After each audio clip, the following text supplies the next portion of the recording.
All the second stage tanks now pressurized. Astronauts report it feels good. T-minus 15 seconds. Guidance is internal.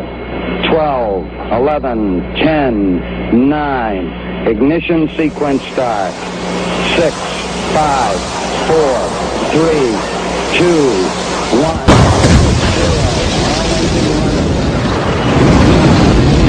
Like a furry torpedo to the jugular. This is Honey Badger Radio. Radio with bite.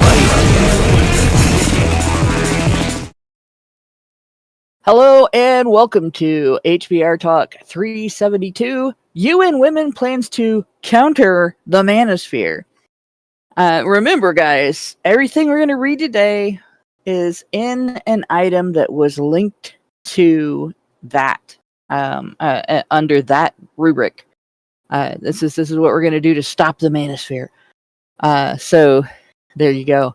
I'm your host, Hannah Wallen, here with Nonsense Annihilator Lauren Brooks. We do not have Mike today. He is on the move and has been kidnapped by fast food at the moment. But it's good fast food. You could say it's freaking awesome. But in any case, we have got a show for you today. Before we get into it, we got to do what we got to do. You know, Honey Badger Radio always has the habit of dishing out a smorgasbord of thought-provoking discussions, and as experiences both recent and long past have demonstrated, the provoked thoughts are fighting back.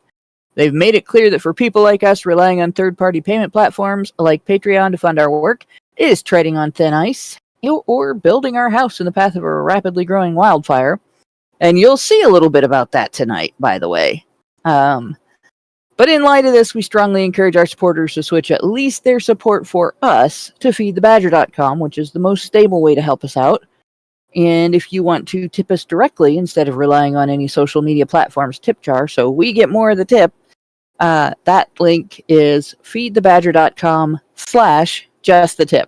And as always, the same risk applies to our social media platforms, and you'll see why with that tonight as well.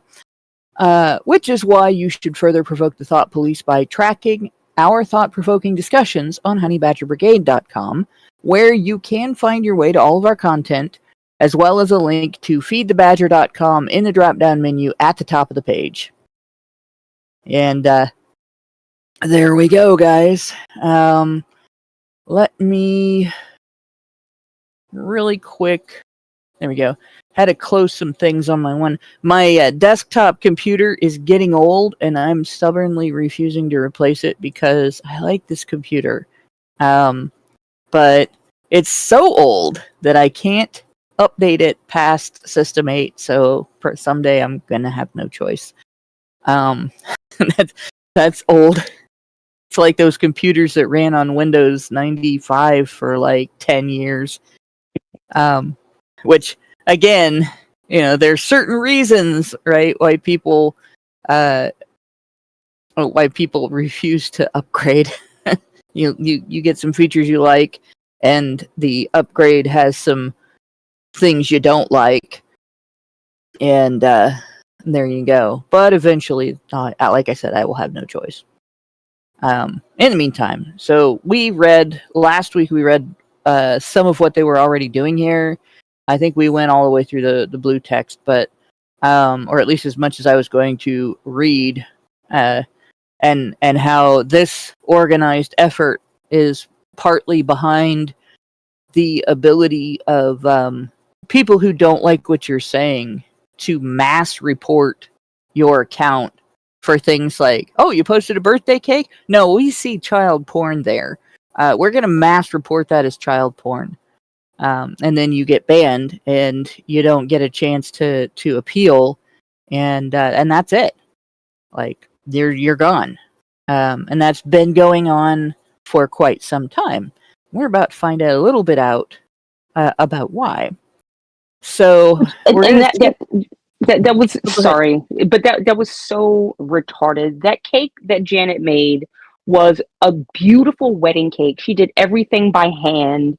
There was nothing wrong with that picture, but the retards on Twitter said, oh my God, we got to get her out of here. And they just complied. Yep. It's sick.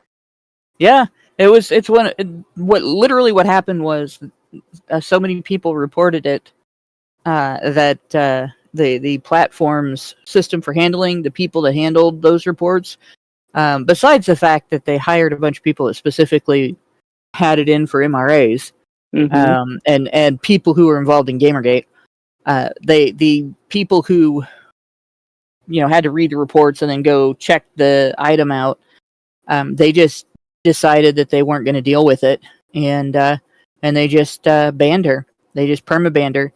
And usually, if your account gets locked, you get a suspension or something like that for something, you have an appeal, and you click on appeal, and then they have to review it. And when they're reviewing it, you have to wait. And instead of allowing that this time, she didn't have that option. You couldn't appeal. You just get an announcement that your account has been suspended, and it's permanent, and you can't make new accounts, and that's it. And it doesn't usually stop abusers on the platform from doing that. Nope. But she ended up with other reasons why she couldn't come back, and that was that. We pretty much lost an advocate. And that was the start of it. So, yeah. No, the cake didn't say replacement theory on it, Gin Bottle. In fact, at that time, we weren't even talking about that. The big sin would have been if it said Gamergate. Hashtag Gamergate. That would have pissed them all off. Yeah, that was pre-Gamergate, and I have to credit Janet for even me bringing me into or roping me in. I don't know if it was necessarily her fault per se, but her voice was one of the first voices that I ever saw online talking about women against feminism, and that hashtag blew up in part because of her, and so shout out to Janet Bloomfield wherever you are on this lovely blue ball that we like to call Earth, and we miss you very much. She was a juggernaut for the movement. It was really nice having her involved, but in any case, like I said, this kind of stuff has been going on for a while. It was, I want to say, back in 2012 when Women Action and Media started pressuring Twitter for a report button on your profile so that they could report you if they didn't like your overall, like, oh, you talk about men's issues, well, we want to get rid of your account right now. It's got to be gone, man. Bye. Yeah. And with that being their goal, and they did successfully achieve that, that was kind of like one of the earliest, here we're going to try to censor everybody efforts that I recall on that platform. Reddit already had stuff going on. In fact, I remember discussing that as it was happening. I remember discussing that on Reddit, that this was happening on Twitter, and pretty soon it was going to be everywhere. And people are like, "Nah, you're crazy. You're paranoid. You just shut up," And now it's everywhere. And people didn't realize just how much organized effort there was behind that, where it wasn't just one group, doing this on their own with a few angry women writing to advertisers and throwing temper tantrums, and that's how this happened. There is actually a multi-organizational coordinated campaign against your free speech, against your ability to communicate with the people around you and talk politics, hash out ideas, and decide, whose campaign speeches you like and whose campaign ads you believe, and what policies you want to support by voting for the people who say, "Hey, I'm gonna enact this policy," or what government changes you might like. by voting, by voting for people who might be eliminating certain policies and stuff. These people want to make it so that you cannot evaluate together those ideas. You can't hear what other people think of them. You don't get a chance to agree or disagree because you're not allowed to know. You're not allowed to know. Like if I read something that Ohio is going to do and I think, that's bullshit. This has, 6 or 7 different problems, and I decide I want to lay them out on Twitter and describe them. Because this was back in the day when X was Twitter. They want to be able to ban me so that other people aren't influenced by my opinions on those subjects. Mm-hmm. And Ohio has done a few things that are kind of underhanded. We've had an organization come through here and reduce the size of majority that it takes to get something put into our state constitution. And then they used that to put into our state constitution that killing babies before they're born is medical care. And the state has to not interfere with it. And it's like, not everybody in the state agrees with that. They barely got a majority. And that was a majority of people who actually voted in that election on that issue. Not everybody even knew that issue was on the ballot. So very sneaky stuff, right? And this is very sneaky stuff too. Right. So that paragraph that we read last week about identifying people, identifying who they've blocked, being able to track what they're doing and communicate with each other and coordinate to get you banned from social media. It's skipping some of the other stuff here. This actually really caught my eye. Already existing cross-platform efforts and crisis protocols, such as the Global Internet Forum to Counter Terrorism's Content Incident Protocol, which is a hell of a mouthful. And you can't pronounce it. It's like what? Gift. I don't know. Gift tick. Like, it's obviously not a acronym like that. And the Christchurch Call Crisis Response Protocol, which we've read about before, should consider how online gender-based violence is relevant to their scope and mandates, right? And how to strengthen mechanisms appropriately, recognizing misogyny as a radicalization vector for violent extremism. So that alone, initially, it could go right under your radar, because it's like, oh, this long organization with a long name might add online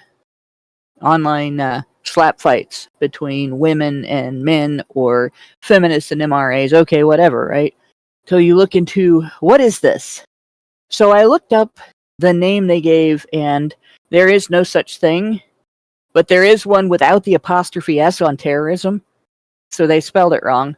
And it leads ultimately to this right here, the Global Internet Forum to Counter Terrorism, which, dang it, it's going to make me accept the same cookies every time, because I can click accept cookies all I want, and then my computer's like, fuck you, no cookies, because I have something.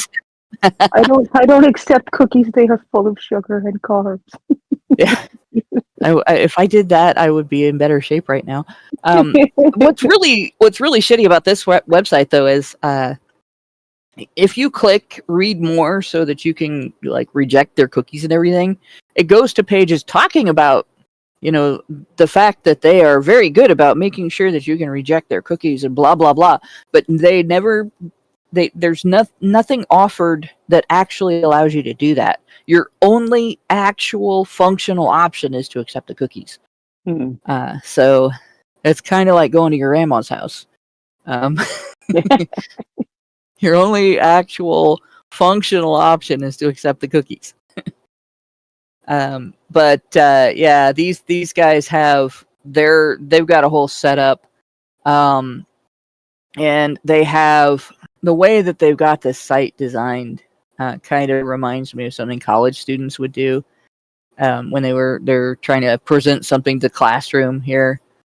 And you can sort of see what their politics are based on what they're like. Gen Z and ghost guns, trends, threats, and implications. So the fact that people can now have guns that essentially you really have a much harder time keeping people from keeping the public from having access to weapons of self-defense and stuff. You really can't eliminate so-called ghost guns. They're going to try, right? They're going to do everything they possibly can to get rid of these. But the reality is that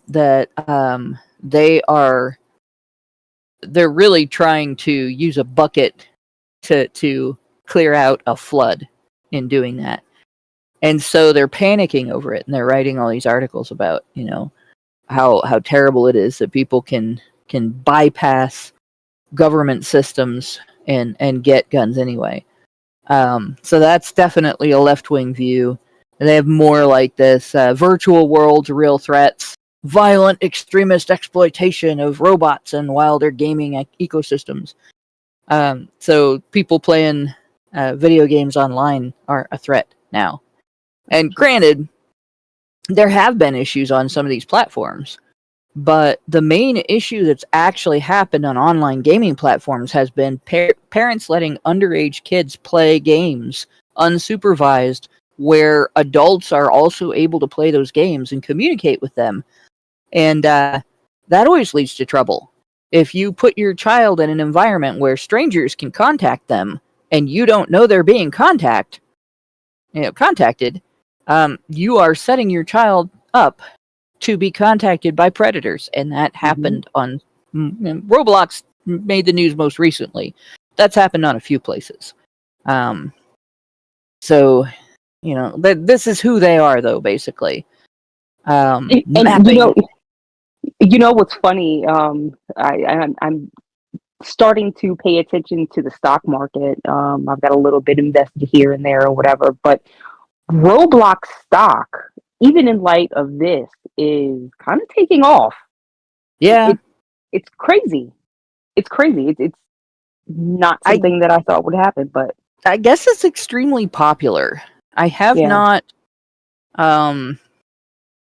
involved myself in it at all because it sounds like it's something that's intended for kids. Yeah. And I don't really have any interest in that. If doing something that is mostly intended to be fun for kids. Unless I was taking a kid with me, it's fun to go to the zoo because your kid is there and you get to see the wonder on their face when they're looking at the zoo animals.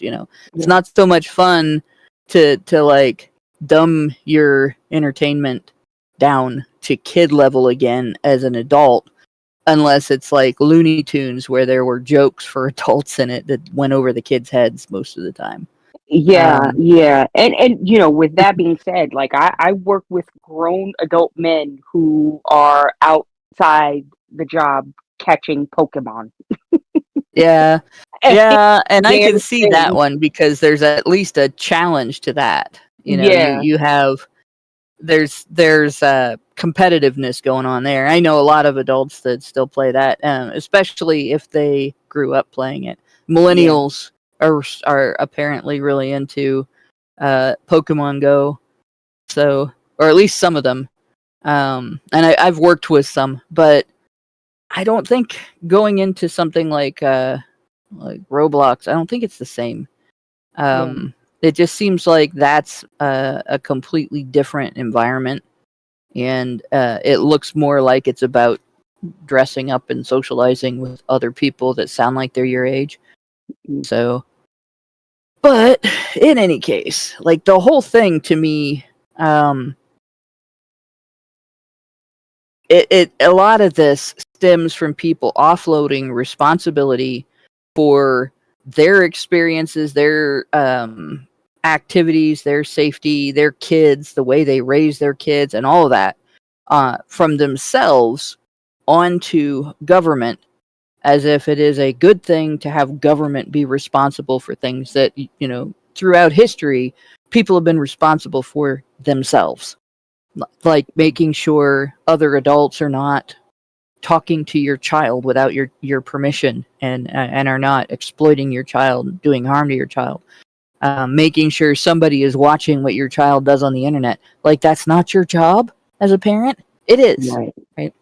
So this is what that has enabled. That is why every time we come across a story about, this website is allowing exploitation of children, or that website, I'll talk about what's going on. But at the same time, every time you're going to hear me go on a rant about what a parent's responsibility is. Because when you offload that responsibility to the government, you're not just putting your child at risk.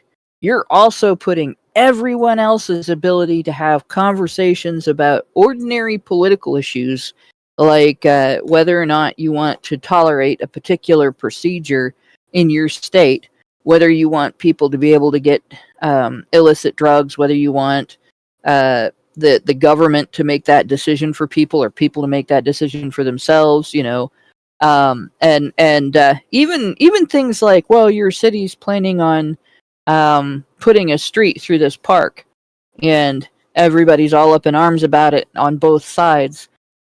Can you have that conversation, or has the fact that people offload their responsibility for their own children's safety to the government been used to make it difficult for you to have political conversations on social media with people that you don't run into in person, without getting into trouble with some censorship site for using the wrong words and phrases? Yeah. And we'll get into exactly what that means right here. So this protocol that this forum has, they call it the Content Incident Protocol, their highest level of incident response framework, which means they are also doing other things, just so you know. But it's activated when the perpetrators or accomplices of a terrorist or violent extremist attack record video or live stream the attack, and the content is shared on one of their member platforms.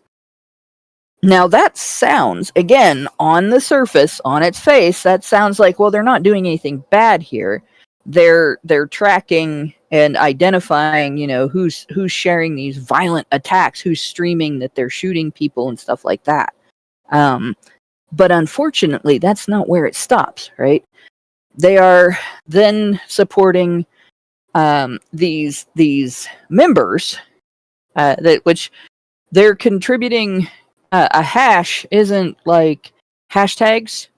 It is, they have a way of encrypting or guesstimating large swatches of content.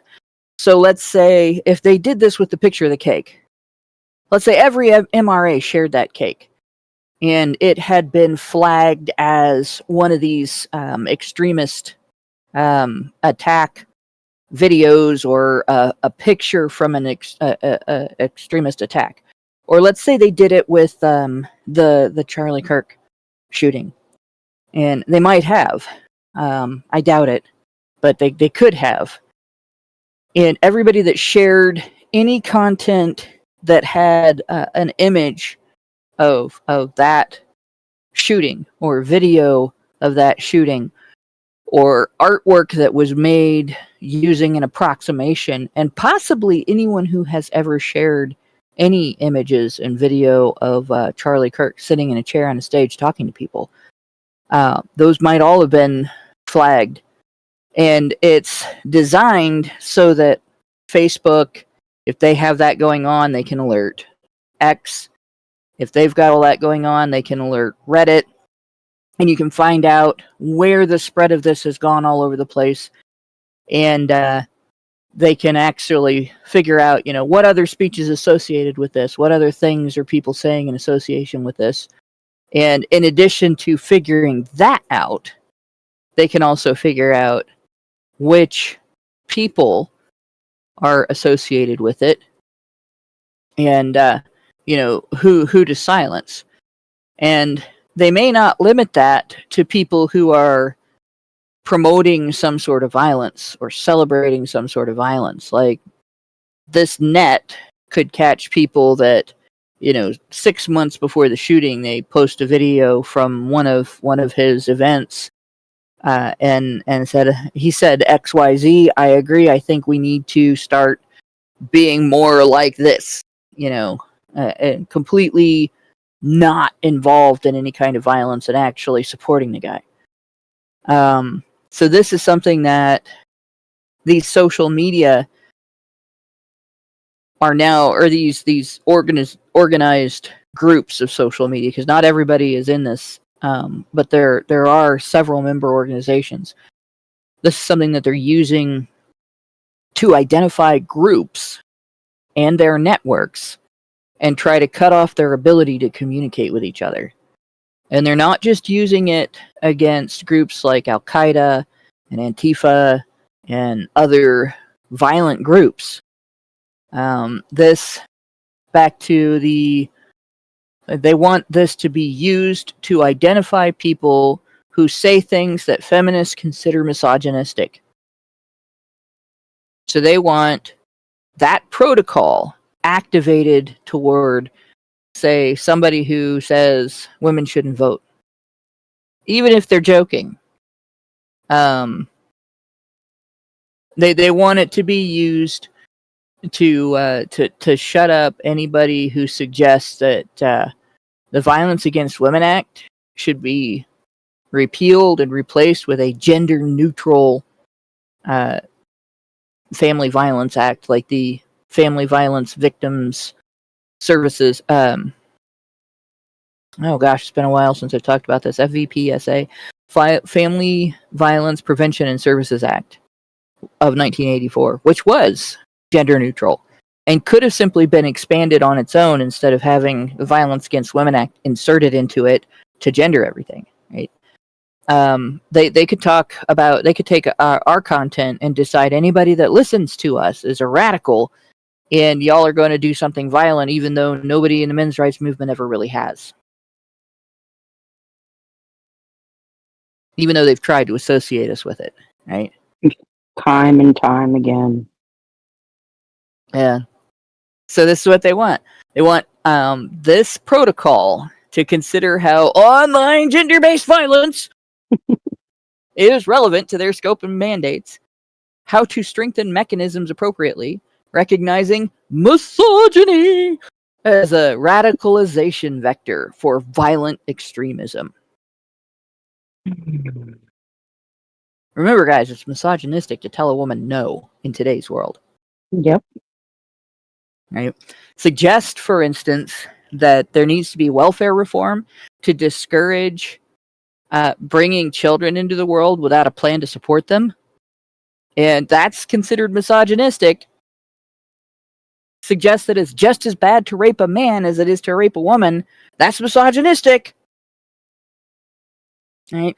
Suggest that female teachers that exploit their male students are not hot teachers that the students should be happy about getting molested by. Misogyny. Can you imagine being silenced because not you, but your friend talked about that, and maybe you commented under his post with your opinion? Crazy. Right? Or maybe the New York Post posted another news story about another teacher that's been arrested and jailed for it, and you've seen tons of people under there going, I wish my teachers were like that. Or, it's not the same, he can't get pregnant. And you put in your 2 cents, and suddenly you're banned or shadow banned. And people who talk to you are seeing problems with their accounts because you discussed the issue. So that's the thing I wanted to get across with this. They're talking about, for example here, the EU's 2022 Strengthened Code for Practice on Disinformation includes commitment to operate channels of exchange between their relevant teams in order to proactively share information about cross-platform influence operations, foreign interference in information space, and relevant incidents that emerge on their respective services, with the aim of preventing dissemination and resurgence on other services. And how has that manifested in the UK? They are arresting little old grannies for posting mild comments on the internet about the recent violence incidents that have occurred in their country, because it's not politically correct to acknowledge who the perpetrators are. Yeah. Yeah. Did you see the video of the UK police knocking on the door of, I guess some 12-year-old was looking at some post that they deemed was, offensive or hurtful or whatever, and they came to the house, knocked on the door to confiscate the phone, the private property of the parents in the home, ostensibly because the kid didn't buy it with his own money, I would assume. But yeah, no, this is what they're doing in the UK. Yeah, because the kids viewed an image. Yeah, that's it. Yeah, viewed. Yeah, like we were shocked when they did it because somebody clicked like on a comment. Yeah, yeah, and this is what they want to do to the rest of the world. I don't know how anyone is looking at this and not seeing it for what it is. Yeah. It's just disgusting behavior, and we should all be up in arms about that, because again, it's coming to a neighborhood near you if they can brainwash people that you're being offensive to women. Because let's face it, that's who they care about. They don't care if a man takes offense at something that somebody said or liked or disliked online. They don't care. No, in fact, if you argue with somebody who says, 99% of rapists are men, that alone, if you are in Europe, can get you arrested. Mm-hmm. You have offended this person. They're scared of you now. All they have to do is say, I feel unsafe. Cry bullying now gets people arrested in Europe. Yeah. And so when you see these protocols, you see this discussion about this is what we're doing and this is how we're going to stop the terrorists. They're not talking about Al-Qaeda. Nope. Right? They're talking about children, right? Pensioners for people in UK, retirees for people in the United States.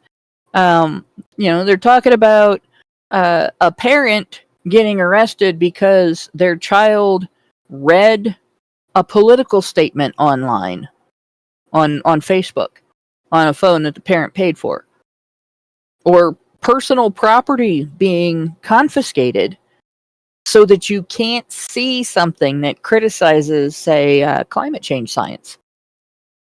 Right? Yeah. It's really simple. If that science holds up, if that evaluation was accurate, and you're reading something that questions it, you should be able to have a discussion with somebody who thinks that the thing you're reading is inaccurate, and they should be able to provide you with information proving their point.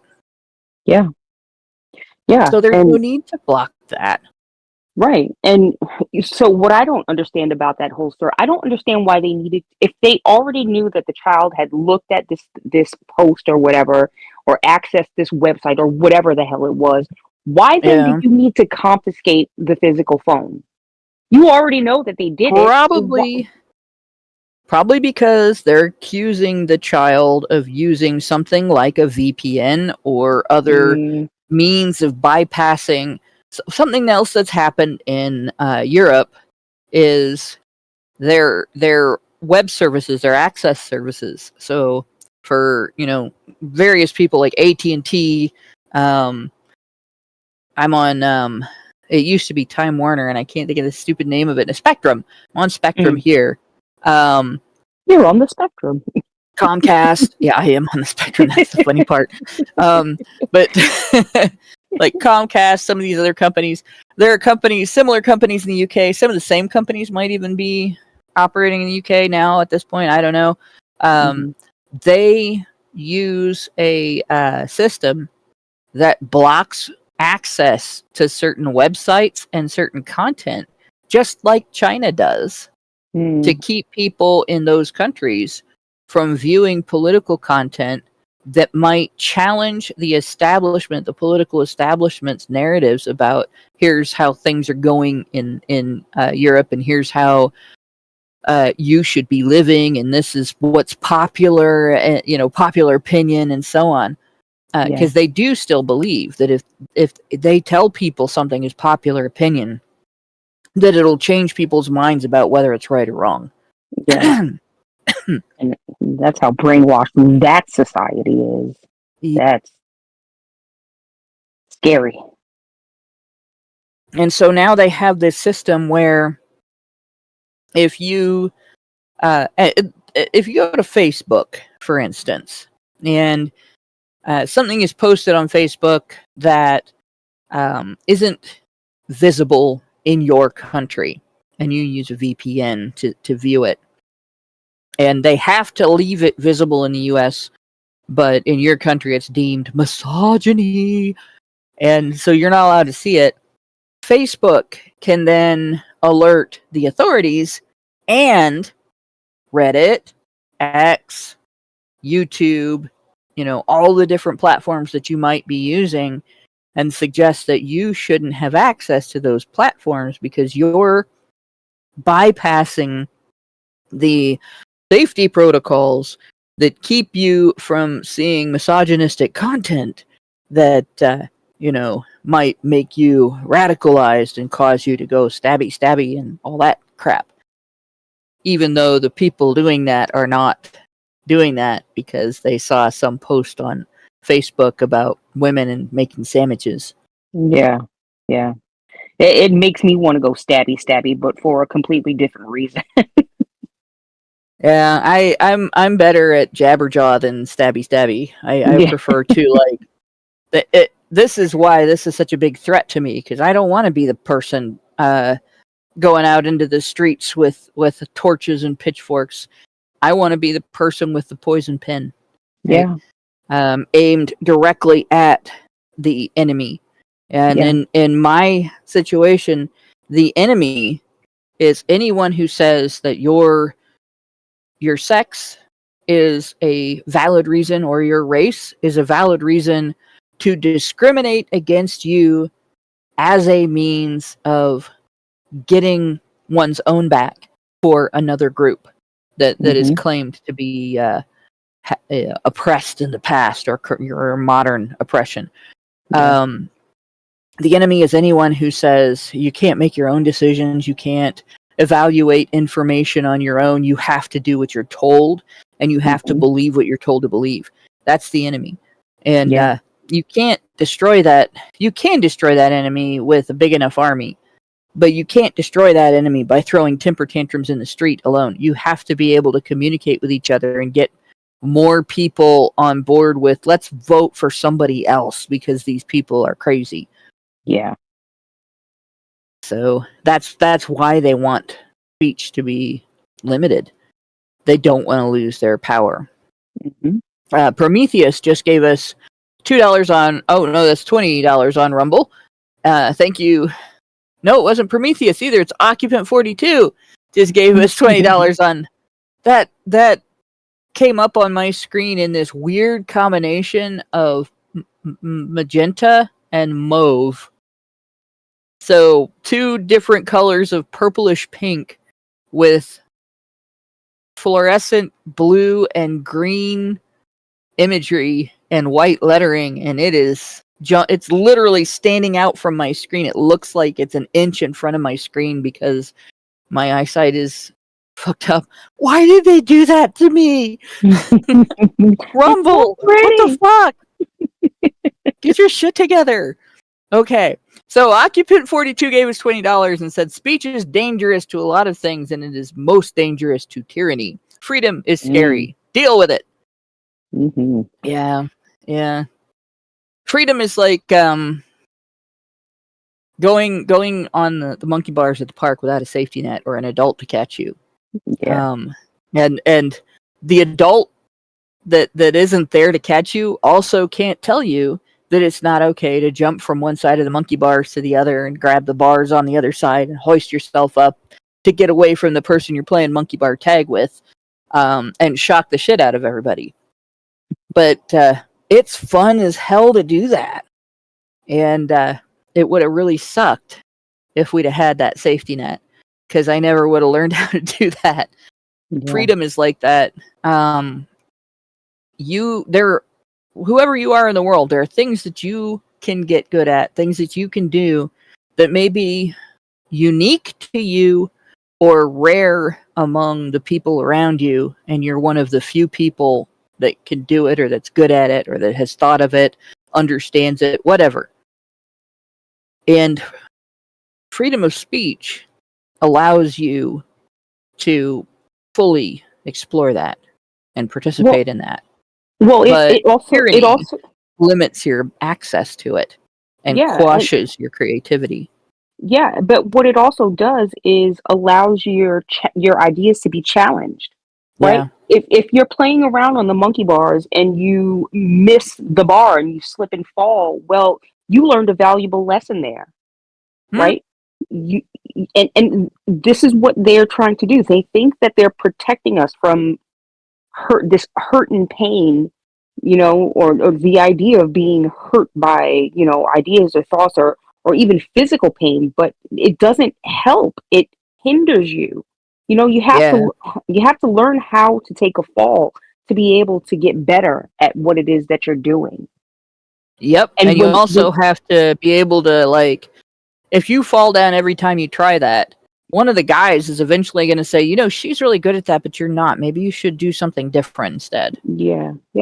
And it's the same thing in real life. This discussion, for instance, about Tylenol. Mm-hmm. And all right, so I'm gonna try to make this as brief and dumbed down as I can.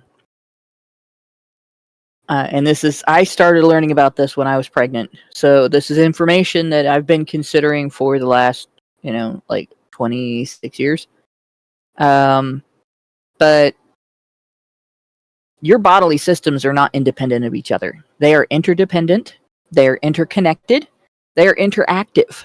Right? You have one body and a whole bunch of little aspects to it that all work together, and that includes your immune system and your central nervous system and your peripheral nervous system, and also your endocrine system, your body's waste disposal system. So Tylenol is really bad for your liver. Your liver and your kidneys have to process that out every time you take it. They do that with every drug you take. Mm-hmm. And even though it's considered like one of the most harmful drugs on the market, it is still not food. Mm-hmm. You're not using the whole thing up and applying it to your bodily systems and then producing weight and waste and turning that into something and getting rid of it. Part of that has to just be processed out. It has an effect on your bodily systems, your cells, and then it continues through your bloodstream and gets filtered out by your endocrine system. It's not food. And most drugs are like that. Aside from supplements that are nutritional supplements, that's how they operate. You're not building new cells out of them like you do with your food. They're affecting your cells, and then they're being flushed out of your system, and your liver and your kidneys have to do that job, right? And at the same time, these specific effects they're having, different things like non-steroidal anti-inflammatory drugs. So drugs that they're not steroids, but they do stop inflammation or reduce inflammation. That they dampen your body's inflammatory responses to injury or illness or allergies. They all have an effect on your brain. They all have an effect on your brain chemistry. And this is the other thing people don't consider, right? You take a pill and it has a drug in it, and that drug goes into your bloodstream. Your blood circulates throughout your entire body, no matter what you took. So just because the pain is in your head doesn't mean the drug targets just cells in your head, that the nerve cells in your head that are screaming. Right? Mm-hmm. Everything gets it. It goes through your whole body. It's one of the reasons why doses are as high as they are, because it's going to go through your whole body, and a little bit of it's going to go to where the nerves hurt, and the rest of it is going to other parts of the body that you don't need it. Yeah. And so when you take Tylenol for a fever or you take Tylenol for headache, or you take Tylenol for you hit your thumb with a hammer, or anything like that, your whole body is getting dosed with it. Yeah. Okay. And it does still affect. There's a direct connection, direct communication network with neurotransmitters back and forth between your immune system, which controls your inflammation, and your central nervous system.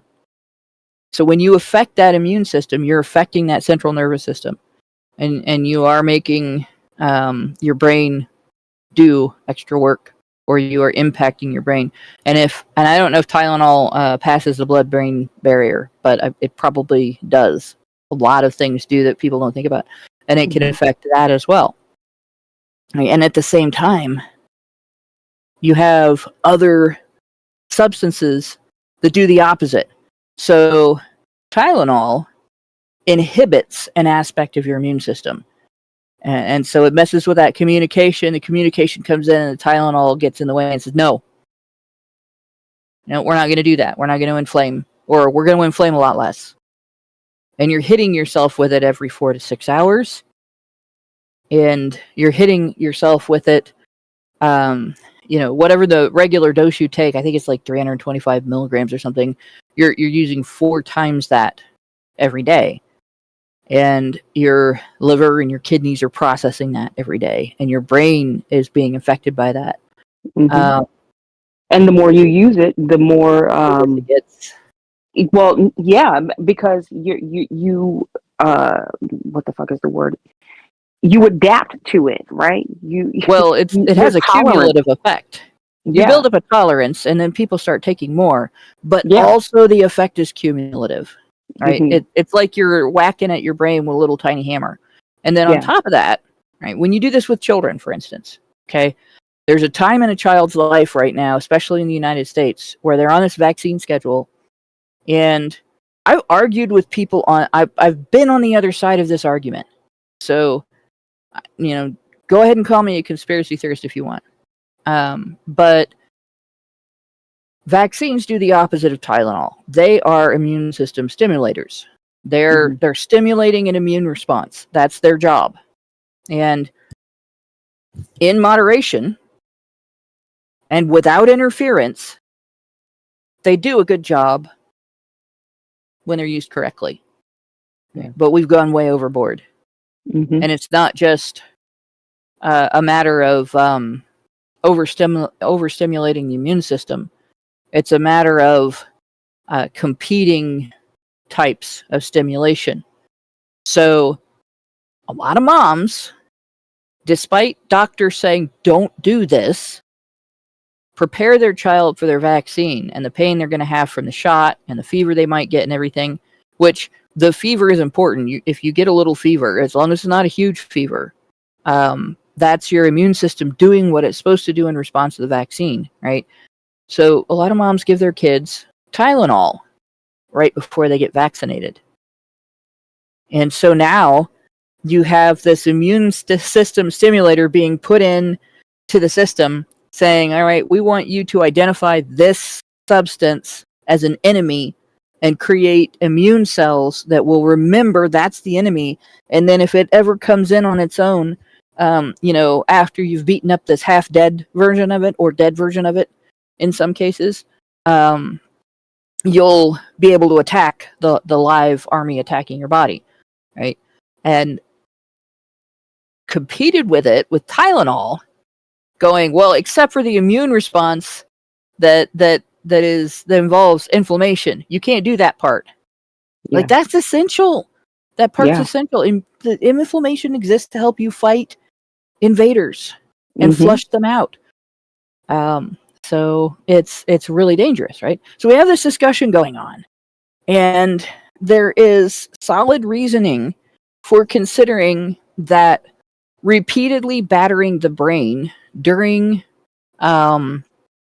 gestation and then throughout early childhood with an immunosuppressant drug, essentially, that suppresses one element of what your immune system does, might cause brain injuries, like repeated little tiny brain injuries that can lead to you being on the autism spectrum. And there is evidence to support that. Yeah. That is demonstrably true. And it's not an every case thing, but it does happen. Polypharmacy can do that to you too. I suspect that was really what happened to me. I was on a broad spectrum of medications when I was growing up. Right? That included, like, at some points in my childhood, 6 different steroids at the same time. Right? Plus other medications. So, it might be the reason why I have difficulty with certain things. That's a brain injury. Autism stemming from something like that is a brain injury. And there may be people who, instead of developing autism, they developed some other thing that they're more susceptible to, that they may have a different genetic predisposition to. You can be genetically predisposed to ADHD. You can be genetically predisposed to things like schizophrenia, depression, anxiety, anything that can go wrong with your brain in terms of, like, now this is going to make your life a little bit harder and you're going to have to take extra steps to be able to do things the way everybody else is easily able to do them. That if you have a brain injury, it can make it more likely for that to manifest. Yeah. Right? You don't have the workarounds that you might have been able to do with your brain growing up may not happen. So that discussion has been taking place. And as a result, there's been this flood of women making videos in response, because Trump's the one that said it. Look at me, I'm taking Tylenol while I'm pregnant. Yeah. Look at me, I'm taking a shitload of Tylenol.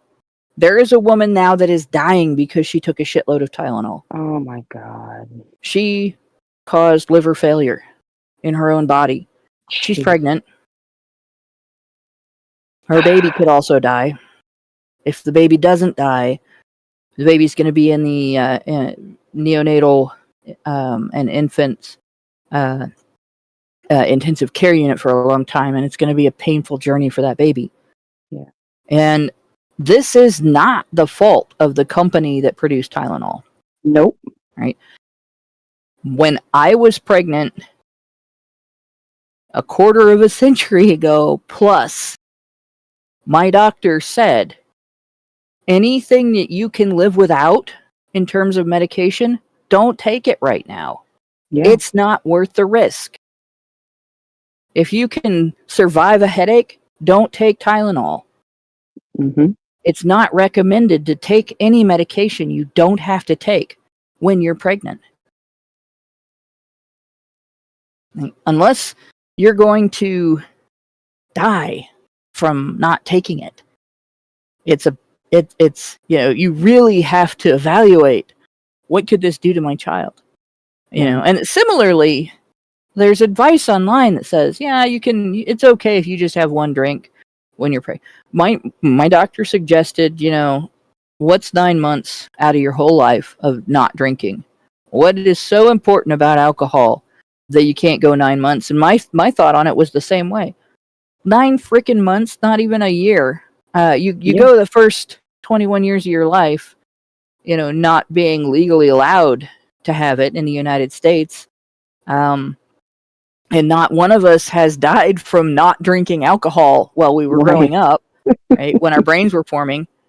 They probably should change that to 25, because then your brain's done reaching its full potential in terms of physical development. Yeah. I had a good doctor. A good doctor tells you shit like it is. A good doctor does not hedge on stuff like that. It says it would be better if you can do without this. It would be better if you did. And you really have to consider everything that you swallow and your body processes and gets into your bloodstream is going to get into the system that feeds your baby. Mm-hmm. And so I didn't take anything I didn't have to. I didn't even drink coffee when I was pregnant because I didn't want to affect. You don't know what caffeine does to the fetus.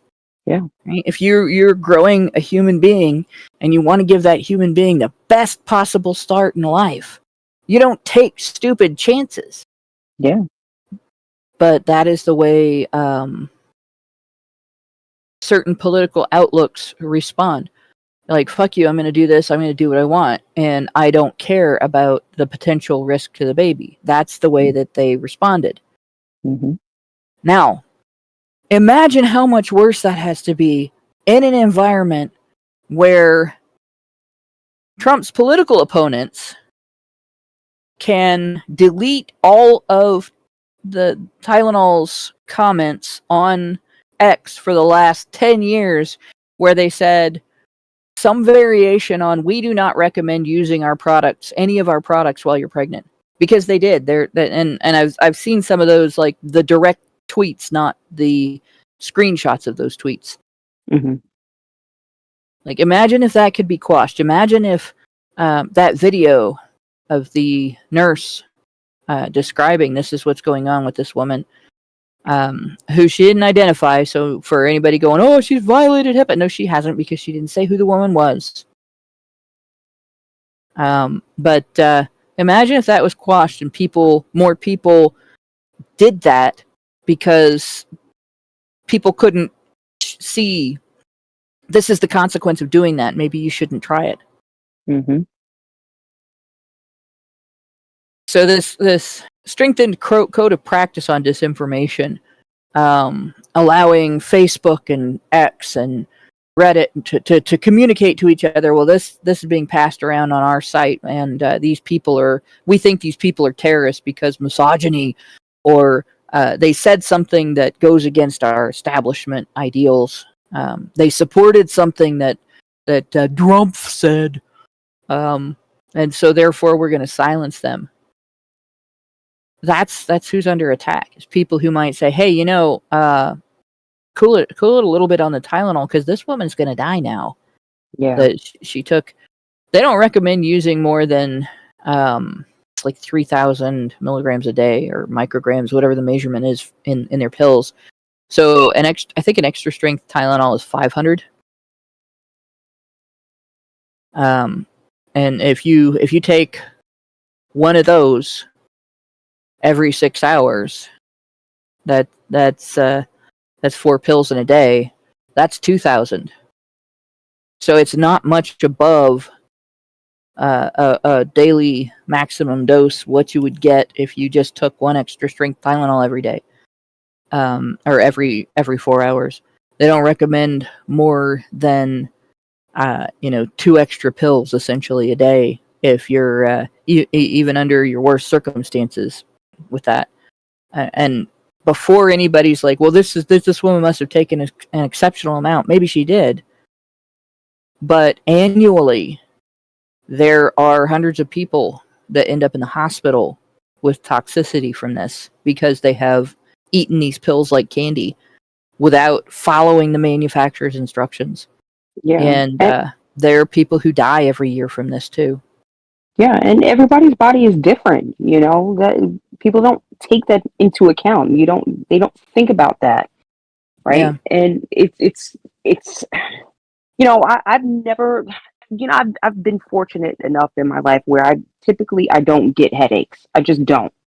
I can't even tell you the last time I had a headache that was so bad that I didn't just drink a bunch of water and I was fine,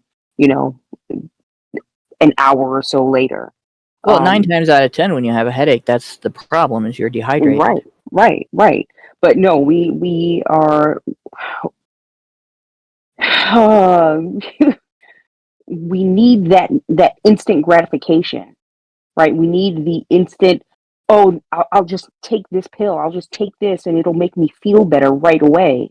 Instead of just toughing it out and saying, well, maybe I just want to not put any kind of strange things into my body. Maybe I just need to drink some water. Maybe I need to just go for a walk and get up off the couch or whatever. We are, and this is kind of one of the issues that I have with the medical industry itself. It's they prescribe things because they want patients. They want repeat customers. And granted, there are medicines and there are things that are necessary for people to take to, relieve symptoms. And I'm taking one now. I have eczema. Every 2 weeks, I have to take a shot of Dupixent. It's painful as hell. I hate it every single time I have to do it. But if I'm listening to my doctor, I'll be on this thing for life. Whereas I know in my mind, if I make radical changes to my diet, radical changes to my lifestyle, I won't have to go through that. I know that is the case. Yep. I know it, right? But I'm lazy. You know what I mean? I like to live a life of convenience, right? I like to drink alcohol, so putting that down is it's not that I can't do it, but I could just take this shot every 2 weeks and I won't break out in these itchy rashes, So it's mind over matter.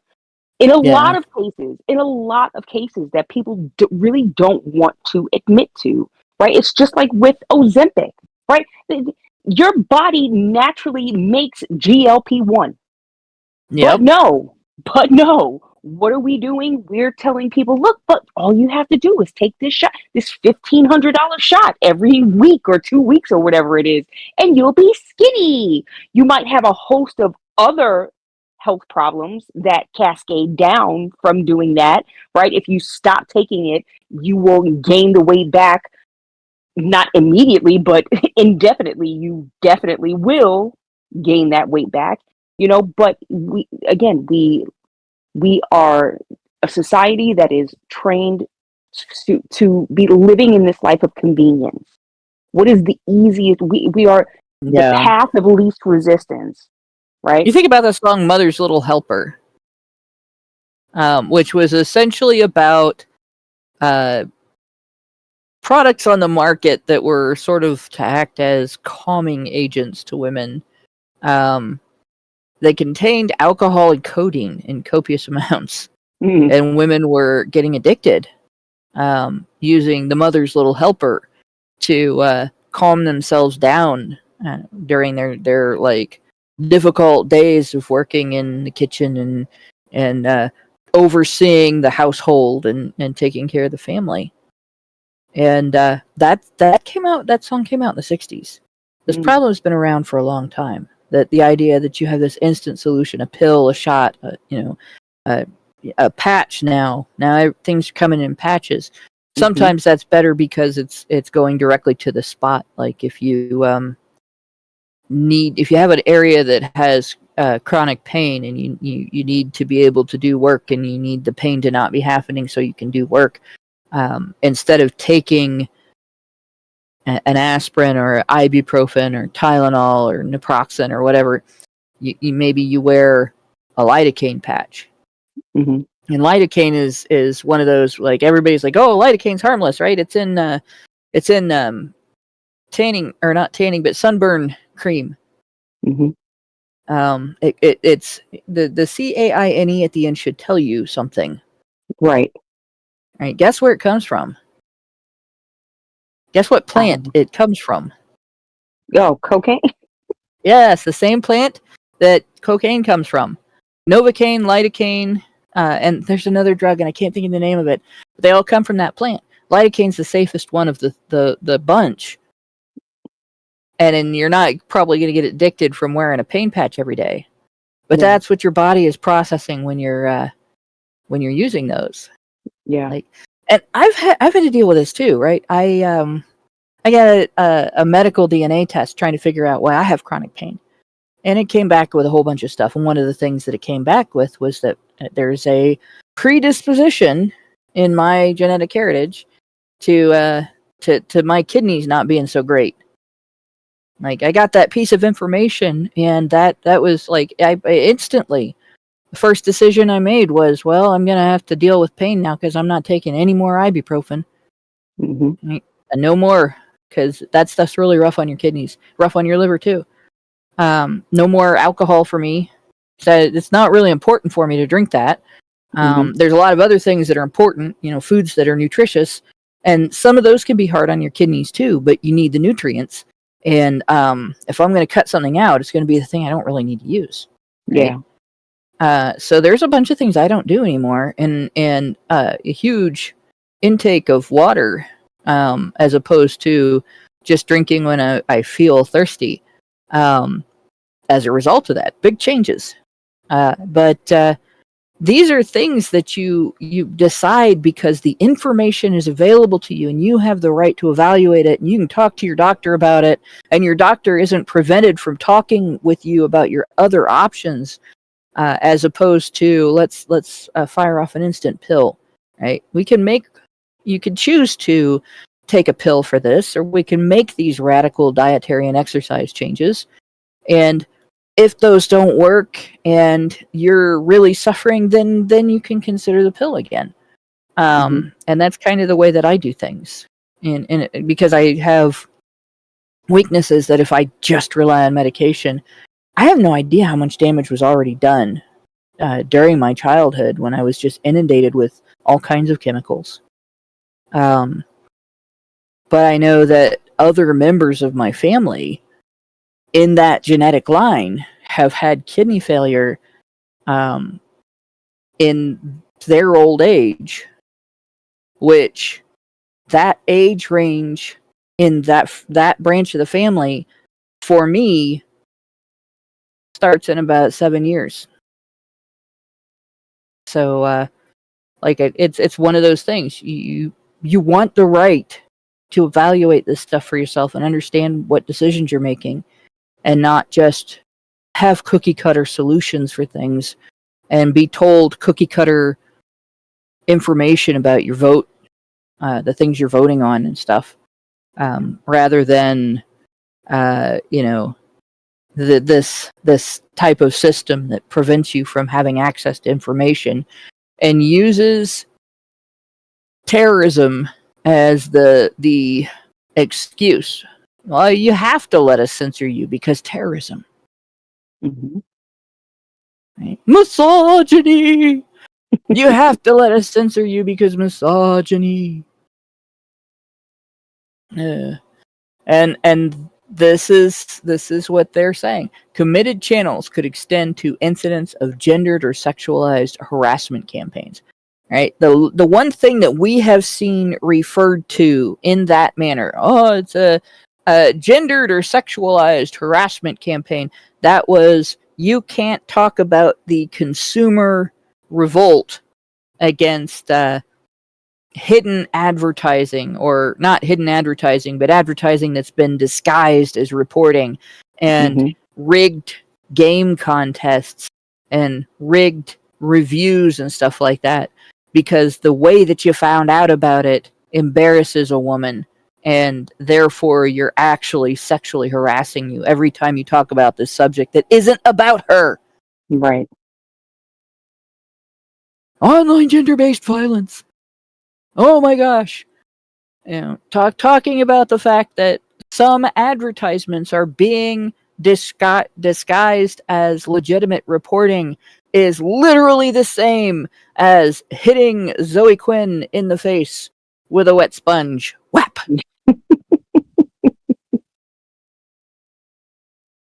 You guys thought I was going to say something else, didn't you?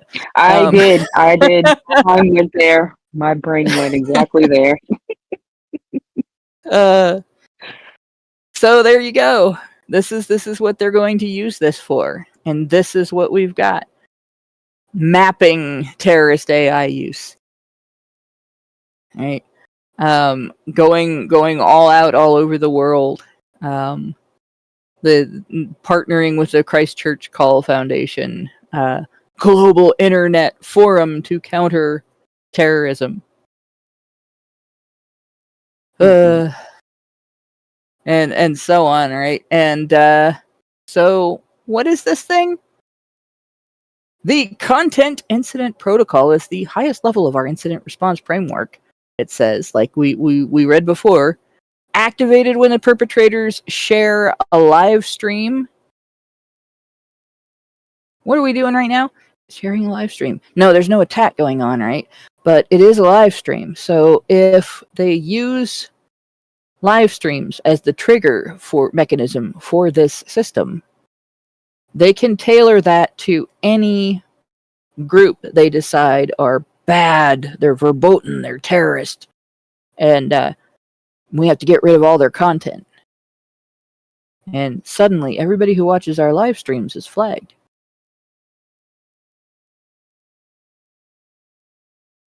Everybody who shares them on other social media. So, for instance, we're streaming on YouTube, we're streaming on Rumble, we're streaming on Facebook, I believe. We're streaming on X right now.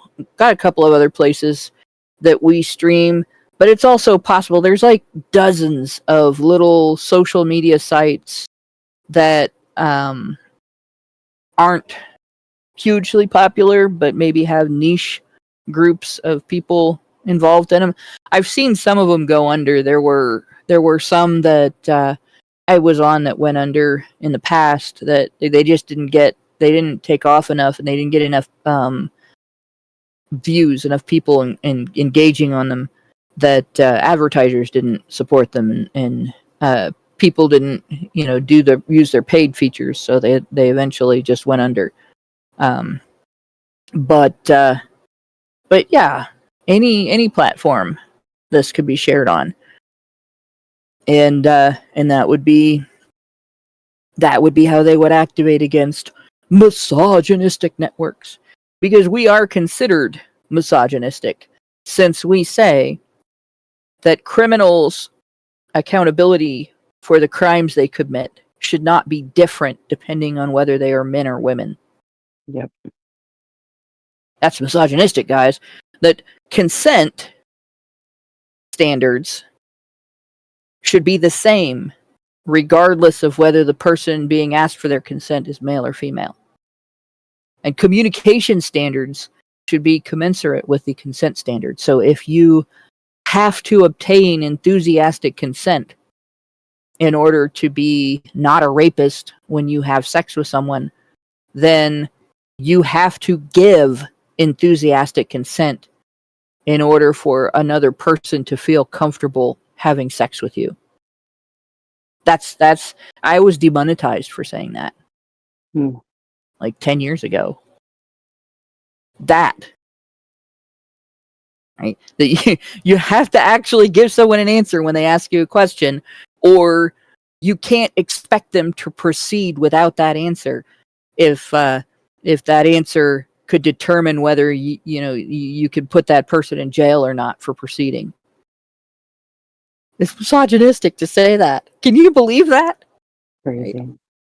So we'll close this down because that's really all I needed to see here. So who are these people? So this is a little deceptive, right? Their membership. This is from their annual report from last year, and this is page. I think it's 30 something in here. It's a little bit down the way. Oh no, it's 13, page 13. But in any case, so this started in 2017. Down here at the bottom there, you can see 2017, right? And these were the organizations, and this is where it's deceptive, where they have it listed as X there. X didn't exist in 2017. Twitter did. Right. Elon Musk was not involved in 2017. It was Jack Dorsey. So that's a little bit odd that they would call it X back then. But this was the founding members of this organization were Facebook, Microsoft, Twitter, and YouTube. Who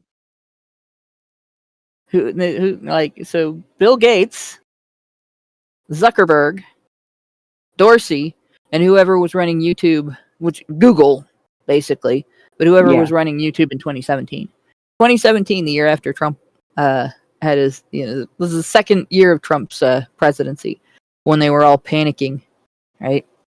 And then Instagram got added in 2018, and then they started getting more and more. We have Pinterest, Dropbox, Amazon, LinkedIn, WhatsApp, Mega, Discord in 2020, MailChimp, 2021, Airbnb. What? Yep, Airbnb. Just paste it. Zoom, Tumblr. I'm surprised Tumblr wasn't involved sooner, but WordPress. So we might want to consider an alternative source for that blog that you can go to find all of our content if we get erased from the internet, because that's what we use. Clubhouse in 2022, Giphy, Google, the whole company, and Niantic, and then in 2023, BitChute, which was supposed to be an anti-censorship alternative to YouTube when it first came around. I didn't even know they were still in operation. I've got videos on there. Yubo, Meta, Twitch, Dailymotion. And then last year, we have, I think this is by Meta, Bitly. So when you shorten a URL through Bitly to try to make it harder to detect or easier to fit into your social media, it could get flagged just through that. Yahoo, your email. So Google and Yahoo email is compromised. Patreon, Vimeo. Well, we knew Patreon. Yep. Wow. So relying on third-party payment platforms like Patreon to fund your work might subject you to this system. So, and that's who's involved in this. And over the years, so now these organizations are all on board with the stuff that we just described.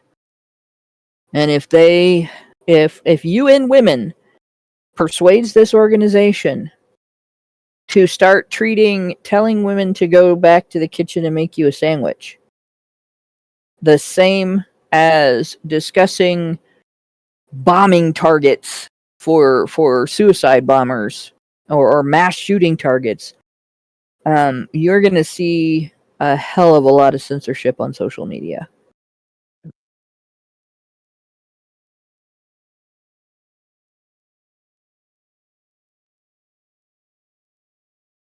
And the way that they describe this, let's see if there we go. All right. So most of these are social media, right? Some of these are video streaming, image sharing. Those are their three biggest targets, are companies that do this. Now, the reason the huge amount of it is social media, almost all the companies are either social media sites or sites that allow use of the site as a social media site in addition to whatever else it does.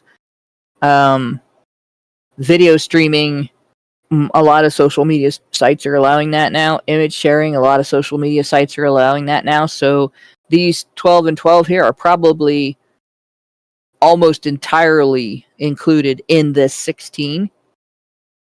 But there's some other things here that are a bit disturbing. File sharing and cloud services. So, for instance, Google. If you have a Google Drive and you have things on your Google Drive that are, it shouldn't be the only place you store anything that is a political statement. And if you have one, you can always download it and onto something else and save it there as well. It'll compress your files. I have, for instance, any writing that I have put on a Google Drive is backed up somewhere else. So if it gets deleted from that, I still have it. It's not lost forever. But and I actually, before I came on to talk about this, during the last couple weeks, I have gone through and double checked to make sure that everything on my Google Drive has a backup, like a hard copy somewhere. Just because of this, as soon as I started reading about it, like, that's it. Freak the fuck out and start backing everything up so that it can't be taken from me. E-commerce. So what's the big deal about e-commerce? Well, imagine for a minute that your whole living is made as a streamer. It's not the case here. Right? I get some reimbursement that doesn't fully cover my expenses, but it's enough that it doesn't put me out more than I can handle. And among other things, we use the business grade of internet connection here, because if we don't, the stream fails on a regular basis. So that's part of what that goes to is having enough bandwidth that my stream doesn't die. But I've also had to shell out a little bit here and there for bits of research that I've done, and there's other stuff that happens like that. Having to replace equipment, even though I really like what I already have and I don't want to. So I do get a little reimbursement because of that, right? But I don't make my living. I have a job outside of this that's my main job. It pays my rent, my electric bill, all that stuff, and that's good for me, right?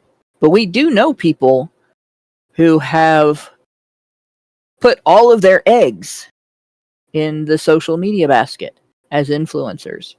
They're either they're streamers, or they're other types of content creators, writers. They have their own websites, some of them, their own news sites.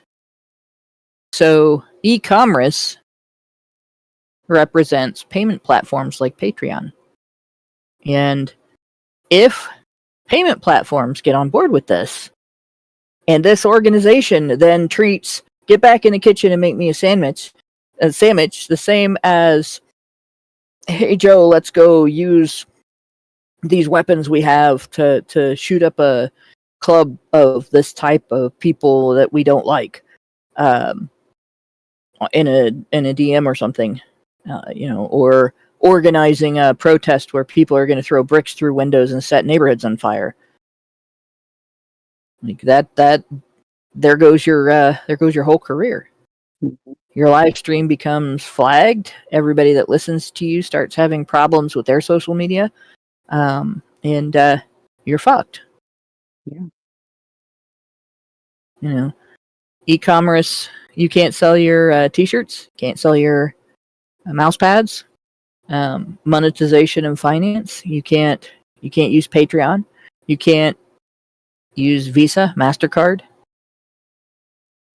right? Animated image database, right? You can't store your artwork for your streams. You can't store your artwork anywhere. Like, animated image database might be Dropbox. Mm-hmm. So, and one travel marketplace right now, so far, right? Imagine for a minute if every hotel chain signs on to this. And also, Airbnb's already on it. I imagine if every booking site signs on to this. Suddenly, if you've told somebody to get back in the kitchen and make you a sandwich online, even though your government is not using a social credit system to decide whether or not you are legally allowed to travel, well, you might not be able to book a hotel where you're going. Yeah. Hope you got friends there. Right? You might not be able to book a stay at somebody's house, or you might not be able to book a flight to get there. Mm-hmm. So, yeah, this looks small at first. This looks like, oh, it's ridiculous. It's UN women whining about men. But it's not. And they're advertising any tech company interested in strengthening your capacity to counter terrorist and violent extremist activity online. Right? But they're trying to get it so that misogyny and what they consider to be misogyny is included in this. And they're using the fact that how many people they've got involved already. This is popular. You should join us. Yeah. Become one with the Borg. Yep. And they have a database, right? Hash sharing database. Meaning, like this is how they encrypt a numerical representation of original content. So it's essentially the same information, but if you don't have the key, you can't rebuild it into the original item. So you wouldn't be able to like get a hold of it and then like, oh, I'm going to see this stream now. No, you just have a bunch of numbers. But they're added to this database with a series of labels to help members understand what content corresponds to the hash, and then what entities it's attached to, and what the behavioral elements are, so that they can then identify other similar content and other people who they might want to ban or shadow ban or throttle or otherwise interfere with their ability to communicate with each other. And also add those people to the database and their content to the database. Yeah. So like I said, you know, maybe I say something on X about don't pay women to make stupid choices. And you comment under my post, what does that mean? Perfectly innocuous statement, right? You're asking me a question. I don't understand. What does that mean? Suddenly you're on a list. Crazy. So where's all this going? Let's see. We were at how to... Oh, no, it was this one. And, of course, I'm clear at the top of the page here. Doop-de-doop-de-doo. What comes next? Oh, there we go.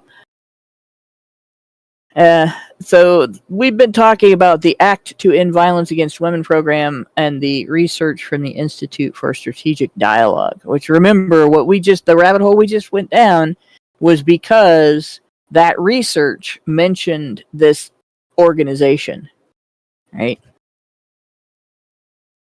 Under the Act to End Violence Against Women and Girls program, this work is supported by the government of Iceland and the European Union. So these organizations, like the United States government, cannot censor the speech of people in the United States unless we are specifically threatening to commit crimes or planning crimes. Like if we use this live stream to organize a thing to do, show up in a neighborhood and commit some act of violence or destruction of property or something, and step-by-step planned it, we could be arrested for that, right? But if we suggested that abortion should be outlawed all over the United States from the day of conception till the day through the day of birth, no abortion unless the mother was going to die from the conditions of the pregnancy, they couldn't arrest us for that. but this organization allows for these platforms to say, oh, no, that's misogynistic. You're wanting to control women's bodies. You can't talk about that. And do the same thing. They can't arrest us, but they can shut down the channel, ban us from making new channels, track you for listening to the channel, and then tell your other social media to not let you talk. And the United States government isn't necessarily supporting it, but the European Union is. So through this organization, which is attempting to get allegations of misogyny included in ways that these platforms decide who to censor, the European Union is funding that censorship of speech in the United States and other countries around the world. So we look at this, an act to end violence against women. This is the last thing we'll look at, I think, today, unless it only takes a minute. But it's not very big. It's like a page. So what is this plan that they have? And here's the first question I have, obviously. Right. Since the 50s, 50s and 60s, feminists have actively been doing things like interfering in court cases, sheltering victims, funding like relocation of victims and stuff like that, funding accusers' court cases when they're trying to use it to get custody of their children or get property in a divorce. That's been going on for almost 3/4 of a century. Feminist organizations, one of their main foci has been this issue. And apparently they have made absolutely no progress. Because now they need a plan to end violence against women and girls. The fuck have they been doing for the last 75 years?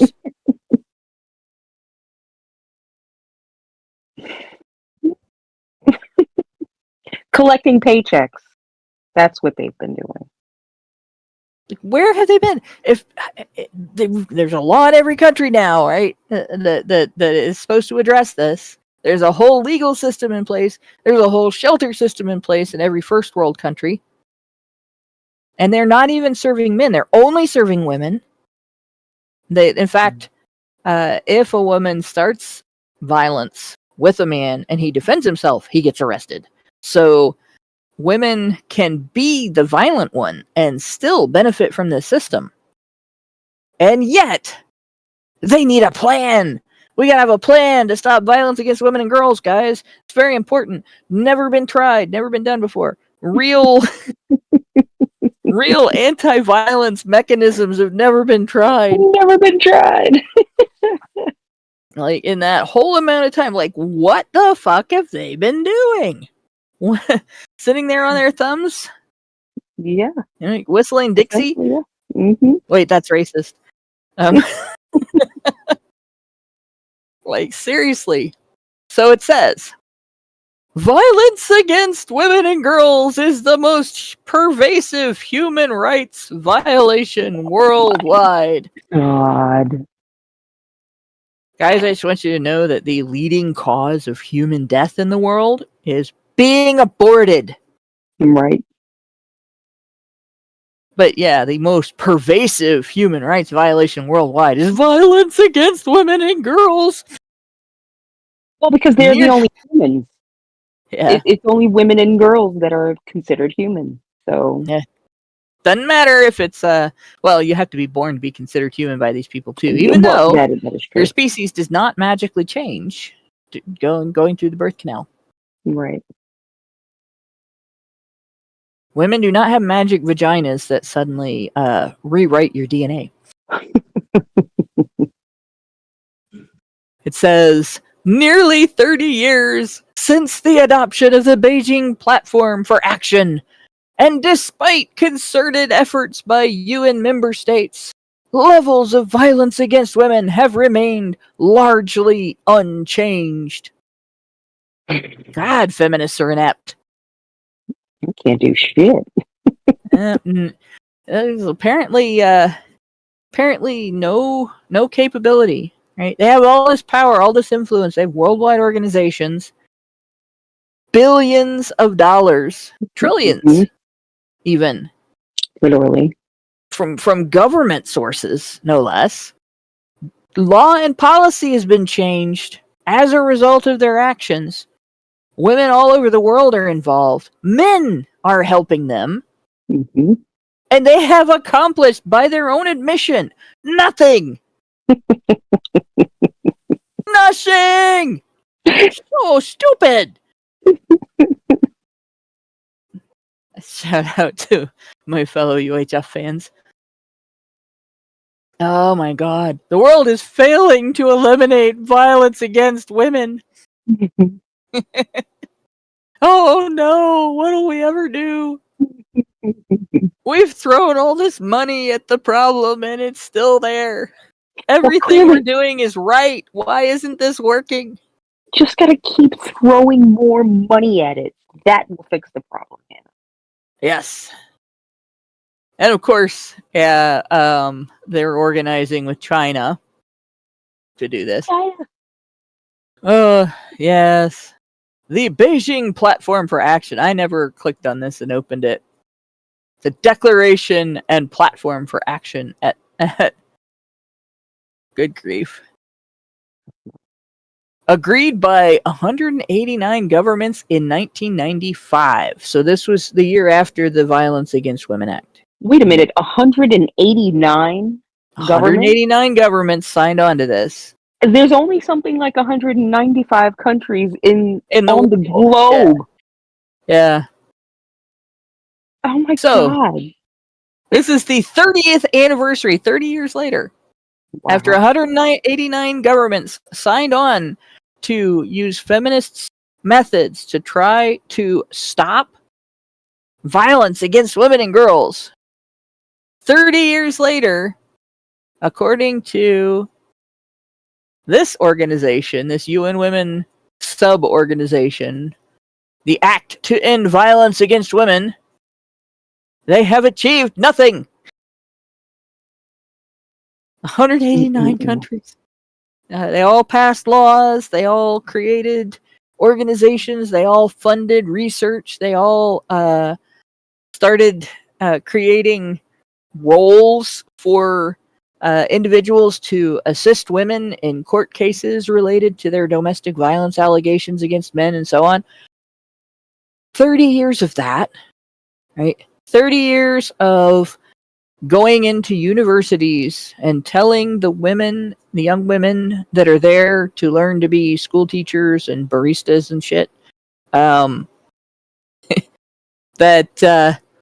they're in danger if they're around men, and they should be scared of men, and if a man tells them to make a sandwich, that he's beating them, and they should use the university system to get him kicked out of school. Or if he sits next to them on the bus or doesn't say yes when they ask him out. Same thing. Totally. Right? 30 years of this. 30 years of telling the cops that if there's a conflict between a man and a woman and violence is involved, he is the perpetrator and she is the victim, even if she was trying to steal his bag. 30 years of telling prosecutors, if you have a court case where a woman is alleging an act of violence against her and it turns out that she's lying, you can't go after her because real victims will be discouraged from reporting. Right. 30 years of that, and despite these efforts, levels of violence against women remain largely unchanged. Seriously, that is what they're opening with. Do you understand why I'm emphasizing this so hard? They have the Like, solution. That's what we're supposed to believe. yeah, we're told that the only people who should be allowed to do research on this, the only people who should be believed when they talk about what's effective and what's not, what's true and what's not about domestic violence, what the law should be, and how the public should be responding to it, the only people that should be listened to are the ones who have been working on this problem for 75 years and had the entire world organized with them to work on it for the last 30, that have spent trillions of dollars on this problem and achieved nothing. Nothing. Can we try somebody else's ideas? Please. Can we get a suggestion box at least? Yeah. No, suggestion boxes are misogynistic. That's a euphemism for vagina. Shame on you. Oh my god. Yeah.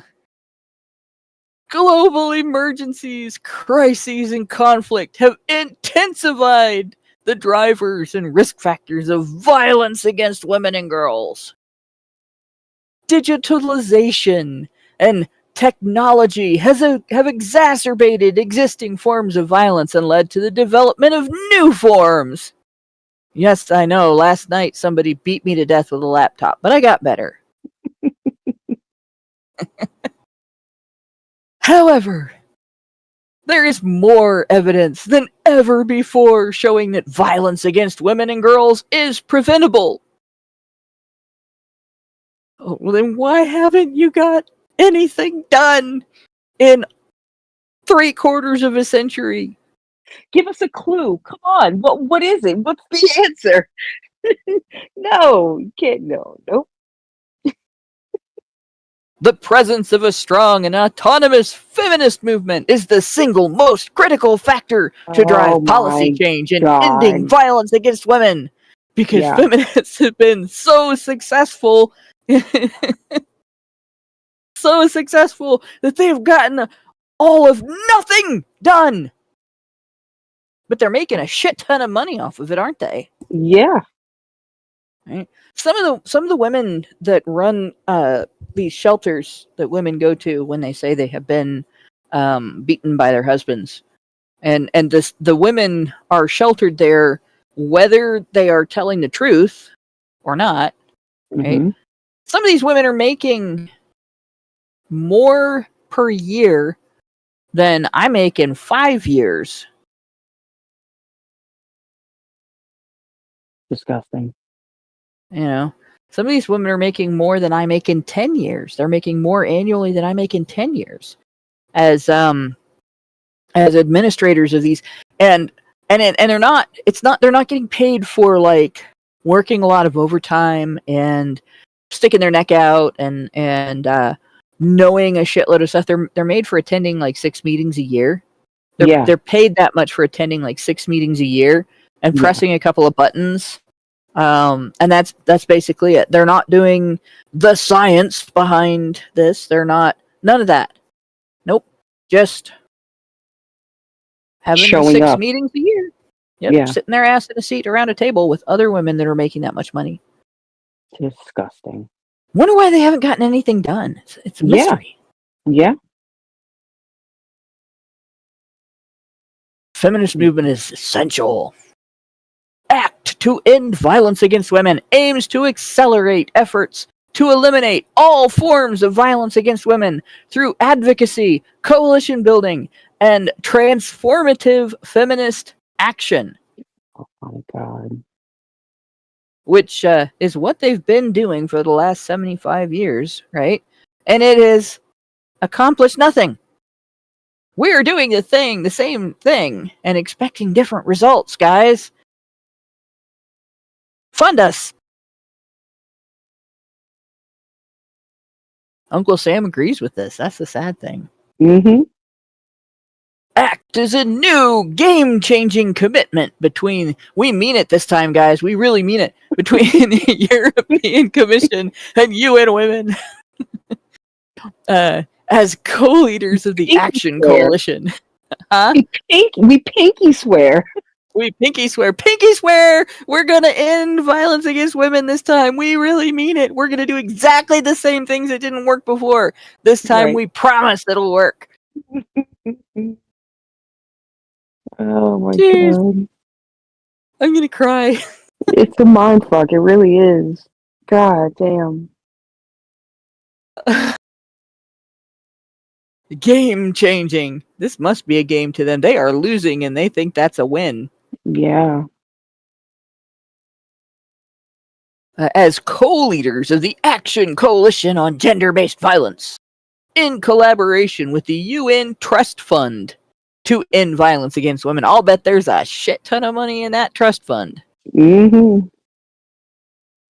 Through direct investments in feminist movements, so in other words, they are paying feminist groups to talk about this, strengthening intersectional alliances, and coordinating a shared advocacy agenda, ACT will amplify women's rights movements as they coordinate their push for justice. I think they're going to give birth to it. Yeah, right? There's the problem. That's the whole problem. They got to give birth to their justice. But these groups are pro-abortion. Yes. Well, shit, son. Sorry.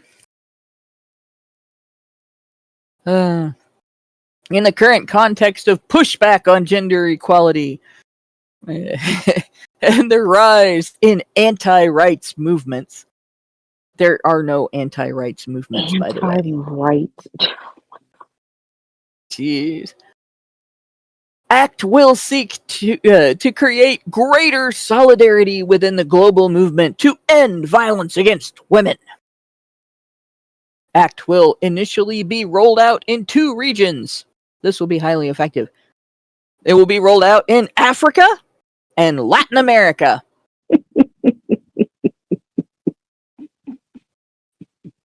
Well, they're going to...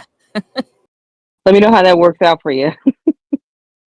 They're going to push feminism in Africa and Latin America. There's already a shitload of feminist bullshit in Latin America. Yeah. I think there's also a problem in Africa because in the last couple of years, I have developed a huge following, or a huge proportion of my following is African. Like, Really? literally from different countries in Africa. Wow. All of a sudden, in the last couple of years, something's going on. But and that's just on X. And there's a lot of them talking about, you know, what makes a woman a strong woman and good wife material and stuff like that. And they're not talking, you know, game theory and shit like that. They're talking about what is your life going to be like, right? If your wife doesn't care about embarrassing you and won't cooperate as part of the team running a household, Mm-hmm. the male and female team running a household. Like, so it's really fundamental stuff, honestly. So there is a push. There has been for our whole lives, Gen Xers. There's been a push to infiltrate Africa with feminism, because feminism is how you control men. Yeah. And since the authoritarian powers that be, who shall not be named, any particular group, just to piss off the certain groups of conspiracy theorists, they can't take ships and enslave the people there. So now they have to use feminism to do it. Yeah.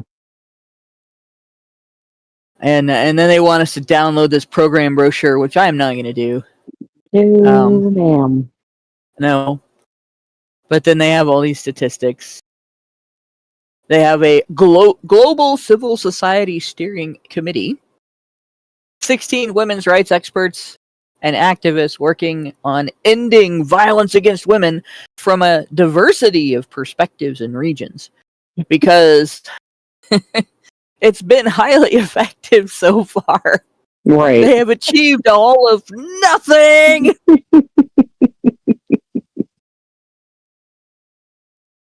And this is a mouthful. The role of the steering committee is to ensure continuous alignment, with the strategic priorities and needs of women's rights movements, feminists in other words, and advise on the overall strategic direction of the ACT program. Meaning, where's the target? What we've been doing doesn't work, so, we're going to all collaborate with feminists and target specific areas and see if we can then use them as a launching pad to take over the world. And here is where it gets a little more insidious and scary and less funny. Partnerships have been developed with women's rights organizations, coalitions, and networks, and academic and research institutes at the global and regional levels. So, academic and research institutes, that's your university if you went to school. Yep. Where your university's interdisciplinary department, now I think that's what it's called now, used to be women's studies, used to just be a class, and then it was a department, and then it was gender studies, and then it became interdisciplinary studies. But your interdisciplinary department is doing research that obtains statistics that are then used by lobbyists and pressure groups, pressure campaigns, to persuade legislators in your country to write laws like the Violence Against Women Act that then give money to organizations that apply more pressure and might help your wife become your ex-wife, take your house, your kids, your car, and your future income. Yep. But will then say that they have achieved nothing. They work across the diverse focus areas, from addressing technology facilitated gender-based violence, right? Championing rights of marginalized groups, and they play a critical role in driving transformative change. All right, guys, so transformative change is a redundancy. If something is transformative, that is change. Transformation is change. By definition. There is no such thing as non-transformative change. That's bullshit. But they had to add that in. Somebody needed a word count or some shit. Yeah, they got paid by the word. Yeah. So the 80th session of the UN General Assembly addressed this. Right. Remember at the beginning of this whole discussion, I said, I don't want to hear bullshit from people saying the UN Women is not actually part of the UN and they don't have anything, they don't have any power, they don't have any authority, they don't have any influence.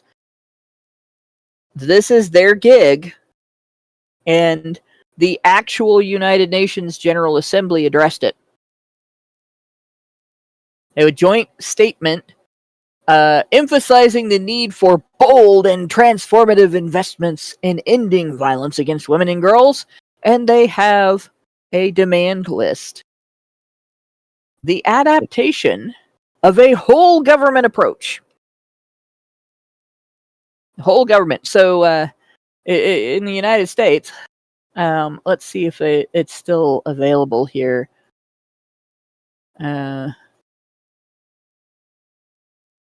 Let's see if I can find it. There is a list of U.S. government departments here. All right, so this is interesting. They've changed it. They've gotten rid of it. Oh, wow. the United States Federal Executive Departments. They probably got rid of it because things have changed. But there used to be a big list here. There's still a list you can see here. And going through this awfully fast here. But we have, besides like the state, the treasury, the interior, there's agriculture. Can you imagine the Department of Agriculture trying to address this? Whole government approach, guys. We must now have policy on violence against women in the agricultural department. Isn't the Department of Agriculture also responsible for issuing welfare checks? It might be. I believe I heard that somewhere. I could be wrong. Someone fact check me. But yeah, if that is the case, then yeah, it tracks.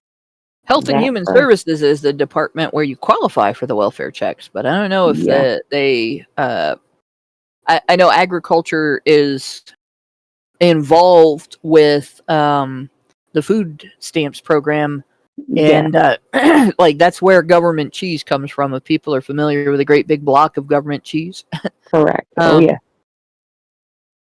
Meredith G, by the way, just gave us $5 and said HBR News 372, honey for the Badgers, but this is HBR Talk. We love you, Meredith. I know sometimes you can't tell, but yeah, especially since I'm on both. So, but yeah, just picture that. The Department of Labor addressing violence against women in the home. The Department of Transportation, the Energy Department, right? Homeland Security, because they don't have anything better to do, right? Right. The War Department, the military branches, the Post Office. We definitely need to have the Post Office having policy on domestic violence in the home. That dying institution that loses billions of dollars a year. Yeah. No, good God. Then we have all these proposed departments over time. There used to be a big list of agencies and departments on Wikipedia. I'll have to find, I know that there are. So Meredith says the Department of Agriculture processes payments for other agencies. Okay. So I guess they're the wife. They have they hold the checkbook. The wife, just by the way, in this house, does not control the checkbook. I prefer not to, and even if I did prefer to, it wouldn't happen. It would not happen. That is not the way things are. But yeah, so whole government approach to end violence against women by implementing fully costed, evidence-based, multi-sectional, and intersectional national action plans. Because, definitely we need the people who are making sure that there's a national communication hub among farmers if there is a problem with, say, some virus going through sheep across the country, to divert their attention to whether or not women are mad. We need hose mad alerts coming from the agricultural department. Post haste. Yes. Sustained and increased dedicated funding for ending violence against women and girls through official development assistance. You mean like what the Violence Against Women Act does already? Mm-hmm. Like literally, that act funnels millions, billions of dollars into research, into organizational systems that like work together. For instance, in Dayton here, there is a sort of main shelter organization, and then there's a bunch of smaller shelter organizations that communicate back and forth with each other and work together on local issues. And so if you have a vexatious litigant going after you, and one organization is supporting that vexatious litigant, you cannot get help from any of the other organizations because they all coordinate who they will and won't help. The 7 years in hell case, they discovered that. They do consider using false allegations of domestic violence to be a form of domestic violence, but if you're being subjected to it and one of their organizations is supporting the abuser, the other organizations will not go against that one. Wow. Yep. So they shut you out. Crazy. Increased direct investments in sustained long-term and flexible funding for women's rights organizations and feminist movements, which, again, this is not a direct funding of any action or resource for victims of intimate partner violence of any type, right? They're talking about funding the National Organization for Women. They're talking about funding Concerned Women for America. They're talking about any group that calls themselves feminist and has some sort of platform, like political platform for this is what we're going to protest, this is what we're going to advocate for, and so on. That's it. That's all that's about. So they're wanting the government, your government, to fund feminist activism in your area. So we want hose mad alerts for your area, but the way that we're going to solve the problems is we are going to give the hose money. Yes. To be mad. Well, maybe they won't be mad anymore after they have all your money. Well, I mean, if it pays to be mad, they're going to get mad as hell. Oh, yeah. Oh, if I'm mad, you give me money? I am pissed as fuck, guys. Give me more money. Give up the goods. The adoption, implementation, enforcement, and funding of comprehensive evidence-based laws and policies to end violence against women and girls in line with global standards such as the Beijing Platform for Action, which standardized the entire world around the Violence Against Women Act. So that hasn't changed. It's still there. They're still doing that. This is not new. And finally, increased investment in evidence research and field building, which they're already, again, doing. They have put a shit ton of money into funding research at various universities intending to garner statistics showing prevalence of domestic violence and male perpetration. And they have tailored that research to avoid evidence of female perpetration and male victims. Mm-hmm. So they've already got this. This demand that they're asking for is something they already have. Yes. Then I'm not going to read the full text of the joint statement because it's just going to be more of this shit. But that is their entire set of demands.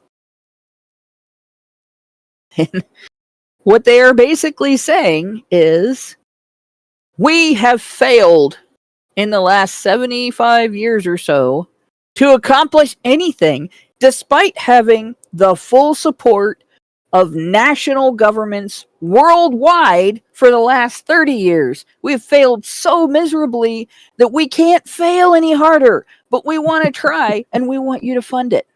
Yep. That's feminism for you. Yep. Pay us to fail some more. We haven't failed hard enough until we have all of your money. Oh my God, this is so sad. But the sad thing about it, the worst thing about it is, they are using this to try to designate you as a terrorist for disagreeing with anything they say online, in any forum, anywhere. Or maybe poking at them a little bit with old jokes. It's sad. And they want to make it so that you cannot object to what they're saying or doing. You can't talk about it. You can't point out that they're failing. You can't object to due process rights being compromised. You can't object to your wallet being ripped for funding for this because you're a terrorist.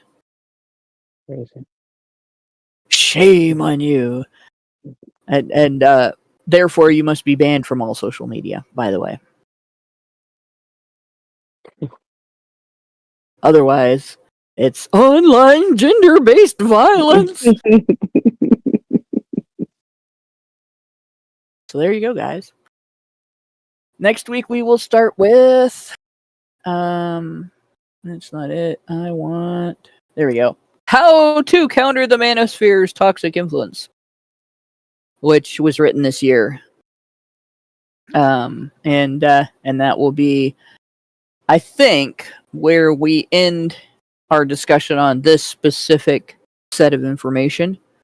But I want you to consider this is in line with other efforts to censor the internet, and in particular censor social media.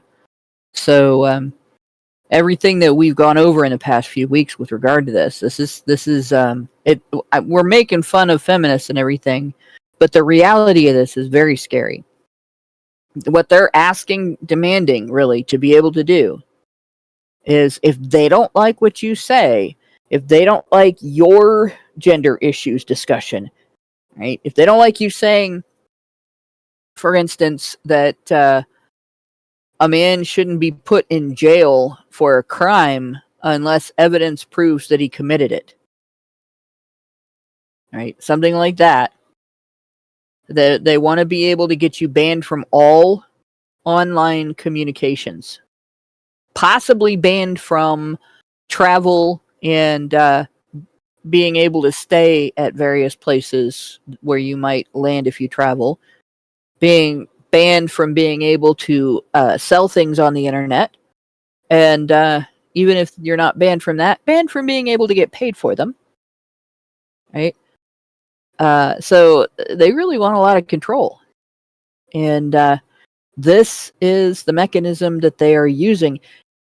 Since they've admitted that they've completely failed in 3/4 of a century to achieve anything in regard to violence against women, clearly that is not their real goal. If it was, they would have accidentally achieved something by now, at least. Yeah. But obviously their real goal is to create an intricate system of tyrannical control over your ability to communicate with other people around political issues, using attacks on your ability, your freedom of movement, your economic freedom, and your freedom of speech. Scary shit, in my opinion. So this is where we'll be next week. Thanks everybody for listening. Lauren, have you got anything else to add? No, I think I'm all good on this one. Okie dokie. I'm ready for next week. Thanks for going through this scary shit with me. Mm-hmm. And especially thanks to Brian for working in the background so I can piss off the vertical chat. It's pretty tame today, actually. And good night, all. Good night, y'all. Men's rights activists are machines, dude. Okay? They are literal machines. They are talking point machines. They are impossible to fucking deal with, especially if you have like a couple dudes who have good memory on top of that too. Holy shit, you're fucked.